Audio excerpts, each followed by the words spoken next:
May mga bulong na hindi na raw uusad ang impeachment case laban kay Vice President Sara Duterte.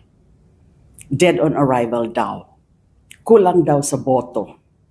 Tapos na bago pa magsimula. Maging ang Pangulo, tila nais ipakita na wala siyang kinalaman o kagustuhan dito. Pero malinaw ang tanong, susundin ba natin ang proseso o tatalikuran ito dahil sa takot o kalkulasyon? The Constitution lays out a path for accountability.